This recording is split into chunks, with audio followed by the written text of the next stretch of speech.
Hello everyone. आज हम election commission से रिलेटेड इम्पोर्टेंट एमसीक्यू को डिस्कस करने वाले हैं। हम सबसे पहले क्वेश्चंस को डिस्कस करेंगे एंड लास्ट में जो है इनके आंसर को डिस्कस करेंगे। ओके, बात करते हैं फर्स्ट क्वेश्चन का। तो आपको बताना है कि इनमें से कौन सा जो है वो इलेक्शन कमीशन का फंक्शन है। ओके, तो फर्स्ट स्टेटमेंट क्या बोल रहा है?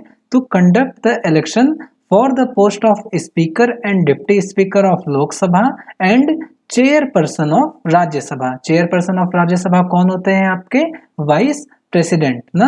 तो फर्स्ट स्टेटमेंट बोल रहा है कि इलेक्शन कमीशन का फंक्शन होता है to conduct the election for the post of speaker and deputy speaker of Lok Sabha and vice president. Okay, second statement बोल रहा है कि इलेक्शन कमीशन का फंक्शन है to conduct the election for municipality and municipal corporations. And third statement क्या बोल रहा है कि इलेक्शन कमीशन का फंक्शन है to make a decision on all the doubts and disputes arising from the election. तो इनमें से कौन सा जो है इलेक्शन कमीशन का फंक्शन है वो आपको बताना है। ओके, ये क्वेश्चन जो है यूपीएससी ने पूछा हुआ है। बात करते हैं नेक्स्ट क्वेश्चन का। तो आपको बताना है कि इनमें से कौन जो है प्रेसिडेंट के ऑफिस के लिए इलेक्शन कंडक्ट कराता है? स्पीकर ऑफ लोकसभा या फिर प्राइम मिनिस्टर ऑफिस या फिर मिनिस्टर ऑफ पार्लियामेंट्री अफेयर्स या फिर इलेक्शन कमीशन ऑफ इंडिया। ये क्वेश्चन जो है यूपीपीसीएस ने पूछा हुआ है। बात करते हैं नेक्स्ट क्वेश्चन का। तो आपको बताना है कि इनमें से कौन सा स्टेटमेंट करेक्ट है। फर्स्ट स्टेटमेंट क्या बोल रहा है कि जो इलेक्शन कमीशन ऑफ इंडिया है वो एक 5 मेंबर बॉडी है। सेकंड स्टेटमेंट क्या बोल रहा है कि जो union ministry of home affairs है वो डिसाइड करता है election schedule for the general elections as well as for the by elections. And third statement क्या बोल रहा है कि जो इलेक्शन कमीशन है वो रिजॉल्व करता है disputes relating to splits of recognized political parties and mergers of recognized political parties। तो इनमें से कौन सा स्टेटमेंट करेक्ट है वो आपको बताना है। ये क्वेश्चन जो है यूपीएससी ने पूछा हुआ है। बात करते हैं नेक्स्ट क्वेश्चन का। तो आपको बताना है कि जो चीफ इलेक्शन कमिश्नर हैं वो अपॉइंट किए जाते हैं बाय लोकसभा या फिर बाय द प्राइम मिनिस्टर या फिर बाय द प्रेसिडेंट या फिर bye chief justice of India. ये क्वेश्चन जो है उत्तराखंड पीसीएस ने पूछा हुआ है। बात करते हैं लास्ट क्वेश्चन का। तो आपको बताना है कि जो चीफ इलेक्शन कमिश्नर हैं वो अपने ऑफिस से हटाए जा सकते हैं by chief justice of supreme court या फिर बाय द प्रेसिडेंट या फिर by 2/3 majority of member of both the houses of parliament on the basis of proven misconduct. Okay, या फिर नन ऑफ द अबव। ये क्वेश्चन जो है UPPCS ने पूछा हुआ है। अब हम बात करते हैं आंसर का।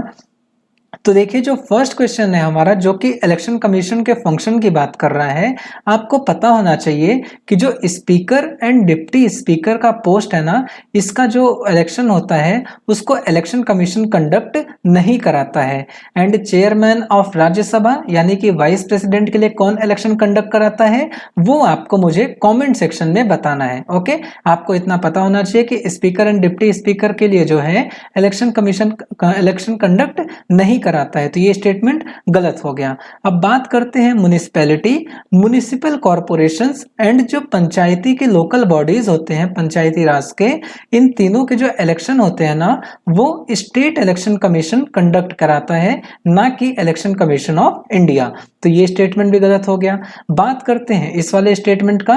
तो देखिए, इलेक्शन से रिलेटेड कोई भी डाउट होगा, कोई भी डिस्प्यूट होगा ना, उसको सुप्रीम कोर्ट डिसाइड करेगा, ना कि इलेक्शन कमीशन। तो ये स्टेटमेंट भी गलत हो गया। तो इसका आंसर होगा आपका none of the above. Okay, बात करते हैं इस वाले क्वेश्चन का।